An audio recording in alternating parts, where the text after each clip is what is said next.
It is time for our hit opening segment. Regular listeners, Balls Deep Army, say it with me. 3, 2, 1. Balls on fire. What has got me, yours truly, Scotty Ball, the most on fire, the most heated up, the most fired up? That's what I'm coming at with you. Coming at you with right out of the gate. And there's been a fad developed over the last year. 2 of them actually, a Balls Deep drinking game and a Balls Deep gambling game. If you play the Balls Deep gambling game, it is time now to place your wagers on what my topic for the hit opening segment Balls on Fire is going to be this week. Pretty much a gimme. I mean, even if you didn't listen to the outline, it's pretty much a gimme. But this week's topic for Balls on Fire, and probably a good half or more of the show, is Super Bowl 50. So unless you live in a cave or under a rock, as the expression goes, or something like that, you are fully aware that this coming Sunday is the NFL football national holiday of the year known as Super Bowl Sunday. And this year it is the 50th playing of the NFL Super Bowl. So not only is the event already super huge and, production-wise and all that, but this year it should be a bigger festival and extravaganza than anything that we have ever even seen before. And the 2 teams who get the honor of playing in this game are the 15-1 in the regular season, now 17-1, Carolina Panthers, the heavily favored Goliath in this situation. Well, not full-on Goliath, but, a little bit. Versus the regular season 12-4, now 14-4, Denver Broncos. Now, right there, someone who's not a football fan would go, wow, those are, 2 teams that I'm not all that familiar with. I mean, I've heard of the Denver Broncos, but, they're still not a big market, they're not the Cowboys, they're not the Niners, they're not a New York team, they're not the Raiders, they're not a big market national team, Bears even, Packers even. They're still more of a mid-level market type of team. And then you got the Panthers, who are a fairly small market level team. So I think the non-football fan looks at these names and either goes, oh wow, I'm interested because I don't see these teams, I'm not sick of these teams, like you don't always hear about these teams. Or the opposite of going, I don't even know who these guys are, so, why should I be all that interested? But it's a little bit different of a dynamic that way, I think, than usual, because usually there's at least one team, I think, that's a pretty big franchise. Like the Steelers, I guess, would be another great example of teams that I was listing off. But in this year's Super Bowl, if you had to label one of those teams as the bigger franchise, it would be the Denver Broncos. And that's ironic because someone of my age, I grew up with the Denver Broncos being, a really good team, but they were always the lovable loser in the end. They were nothing more than a bridesmaid. And so, to kind of see them now as the big franchise, it's just a little different. They're still that team that's lost a lot of Super Bowls to me as well, including the most recent Super Bowl that they were in just 2 years ago, where they got destroyed, embarrassed, torn apart, humiliated by the Seattle Seahawks. Now, before we get into storylines, breakdown, predictions, stuff like that, let's go over the rest of the basic info that you need just to watch the Super Bowl and enjoy it. As I mentioned, it is this Sunday. Kickoff is set for 6:30 p.m. Eastern Time, so 5:30 p.m. here in Central Standard Time, where I live in the great state of Minnesota. And the channel that you will need to tune into for said game is CBS. So, and they always have it on a channel that, everyone gets, not like a cable channel or nothing like that. That'd be insane. But, however, if you prefer to enjoy and watch and listen to the big game in Spanish as opposed to English. The game will also be broadcast on ESPN Deportes. So, just, you never know. Who wants to know? But I think the thing that, I'm not overly excited about CBS being the host one, because every year the different networks, CBS and Fox and NBC are the three major networks that carry the NFL, and so I want to say they rotate every 3 years which one of those gets to carry the Super Bowl. I could be different. It could be, the highest bidder or something like that, but I want to say they take turns.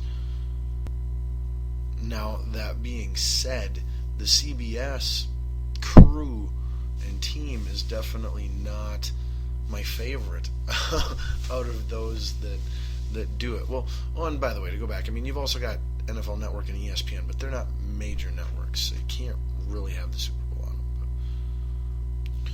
But just to me in general, Jim Nantz and Phil Simms on the commentary, they're very mediocre. Jim Nantz he's a golf commentator, just like it's no different than Fox having Joe Buck do it. He's a baseball commentator. Why they can't find a freaking football commentator to do the football commentating for the main networks is just, it makes no sense to me. But it shouldn't be terrible. It will highly unlikely that it will do anything to spoil my or anyone else's experience, enjoyment, of the game this Sunday. So now that we've gone over the basic viewing information that you need to know, because there's nothing worse than hosting a Super Bowl party, as many people do. You're hosting a Super Bowl party, you got the food, you got all your friends and family over, whatever, and you don't know what channel to turn the TV to or what time you need to have it on by. Very, very important information. I cannot stress that enough if you are indeed one of those many Americans who will be hosting a Super Bowl party this year. So you're welcome. That's why I got it out of the way early.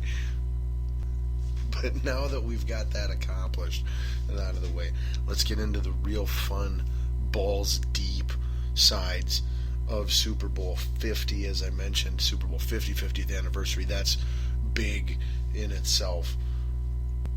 Not to mention it's the Super Bowl. Like I said, it's basically a national holiday where even non-football fans will for sure be somewhere where the game is on and be watching some of it here and there. If nothing else for then just the commercials. We know that that's always a big part of the Super Bowl every year. New commercials are debuted and the companies and advertisers pay extremely big money to air those commercials during the Super Bowl, so that's always a highlight for people. You've got a lot of gambling going on with the Super Bowl, prop bets galore, you name it, not just winner and loser and spread and things like that.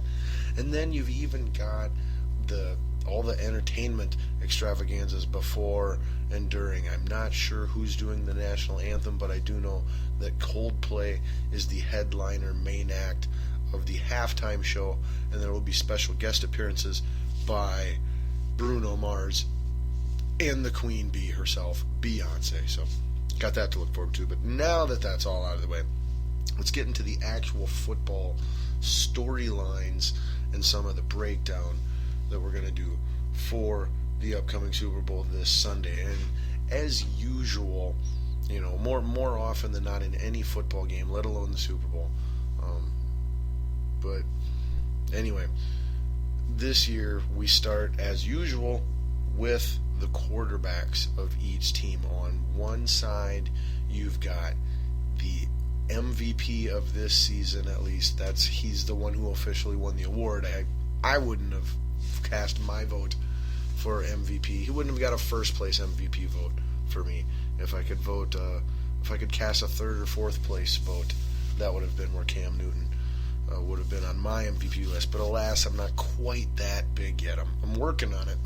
We're getting there slowly but surely. Maybe in another year or two, I'll get an MVP vote for NFL football. Holy cow, would that be freaking amazing. But you got the MVP Cam Newton, at quarterback on the Carolina Panthers, 15-1, going up against Peyton Manning, an all-time legend, first ballot Hall of Famer, holds all the individual passing records, basically, at least regular season wise, and very much past his prime and at the end of his career. Now, whether or not this is Peyton's last game, to me is the biggest storyline in this whole entire game, albeit I don't think it's a very cliffhanger or suspenseful one. I really truly believe in my heart that there's a 5% chance or less that Peyton Manning plays again after this Sunday in Super Bowl 50. I think there's a solid 95% chance that Super Bowl 50 is Peyton Manning's final NFL game as a quarterback, and that is the way it should be. I felt like all season, especially during the playoffs as well, that the reason Peyton Manning never came out and did, like how Kobe Bryant's done this year in the NBA, of coming out and announcing to everyone, or Derek Jeter did it in baseball a year ago as well, or 2 years ago, whatever it was, but he never came out and officially said, yes, this is my final year, because I believe in his head he felt that ultimately that would create a distraction for his team and could possibly get in the way of him achieving his ultimate goal, which was to win a Super Bowl this year. And so I feel that that's why this whole entire time, even up until right now, that Peyton Manning has not made it official that this is his final season. But I really feel in his head that it's been a 99% certainty this entire season that this season is his last. And I don't feel that anything could or will happen to change that. Again, that's just my opinion. But I feel pretty confident about it. Well, as usual. But anyway, despite all of Peyton's accolades, accomplishments, and records, he has only won one Super Bowl in his life. He has been to 3. He has won 1 against the Chicago Bears, the Rex Grossman Chicago Bears. I mean, come on. You got to win that one. Bam. But then he lost to the New Orleans Saints in a game that they were winning at halftime. That was the year they beat the Vikings, and the Brett Favre-led Vikings. And everybody remembers that one. And then, of course, he lost again just a few years ago, playing for Denver in that big record-breaking high-scoring offense when they took on the Seahawks in the Super Bowl, and the Seahawks just demolished them. So Peyton Manning does not have, the most impressive Super Bowl resume in his career. That's the only thing holding, him back from being the greatest quarterback of all time, I think. I think if you put Tom Brady's Super Bowl numbers with Peyton Manning's individual statistics, there wouldn't be one intelligent football mind in the world saying that he wasn't the best quarterback of all time. And this one Super Bowl won't, make that huge of a difference, but being a one-time Super Bowl winner to a multi-time Super Bowl winner is, that's a whole nother level in the legacy, world of NFL football. And to me, that's why that's the biggest storyline in this game is, whether Peyton Manning and the Denver Broncos win or lose, and how that affects Peyton's legacy. And then, also the other side of it of being if it's his last game or not. But if Peyton and the Broncos are to go on and win this game, think of what that does for Peyton Manning's legacy and place in NFL history. All of a sudden, he goes from the greatest regular season quarterback of all time, who only, was able to do it once in his career in the playoffs when he was favored to do it several times, to a guy who's won multiple Super Bowls with multiple teams